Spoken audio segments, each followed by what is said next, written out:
కష్టపడుతున్నా మీకు కొన్నిసార్లు అనిపిస్తుంది, ఇంత కష్టపడుతున్నాను, నేను అనుకున్న రిజల్ట్ రాదే, నేను ఎంత ప్రయత్నాలు చేస్తున్నాను, నాకు అనుకున్న రిజల్ట్ ఎందుకు రావట్లేదు.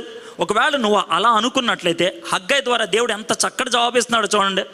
దేవుడికి ఇవ్వాల్సిన స్థానాన్ని నువ్వు ఇవ్వకపోతే, కష్టపడి సంపాదించుకోవాలని చెమట కక్కటమే కానీ ఫలితం ఉండదు. చెమట కక్కటమే కానీ ఫలితం ఉండదు. దేవుడు కంప్లైంట్ ఇచ్చాడు, కర్స్ ఇచ్చాడు. కంప్లైంట్ ఏంటి తెలుసా? నాకు ఇవ్వాల్సిన స్థానాన్ని నువ్వు ఇవ్వలేదు, నాకు ఇవ్వాల్సినటువంటి ప్రాధాన్యతను నువ్వు ఇవ్వలేదు. దానివల్ల వచ్చినటువంటి ప్రతిఫలం ఏంటి తెలుసా? నీకు జీతం సరిపోవట్లేదు, నీ సంపాదన నీకు సరిపోవట్లేదు, నీ కష్టానికి సరిపడేటువంటి ప్రతిఫలం నీకు దొరకట్లేదు. ఫ్రెండ్స్, ఈరోజు ఈ చిన్న పాఠాన్ని మనం నేర్చుకుందాం. మీరు ఇంటికి వెళ్ళిన తర్వాత ఈ మాట మీరు చెప్పడానికి ఇష్టపడుతున్నారా? దేవా, నేను ప్రథమ స్థానాన్ని నీకు ఇస్తాను. ప్రథమ స్థానాన్ని ఇస్తాను అనే డైలాగ్ చెప్పడం కాదు, పొద్దున్నే లెగిసిన తర్వాత తొలి గడియ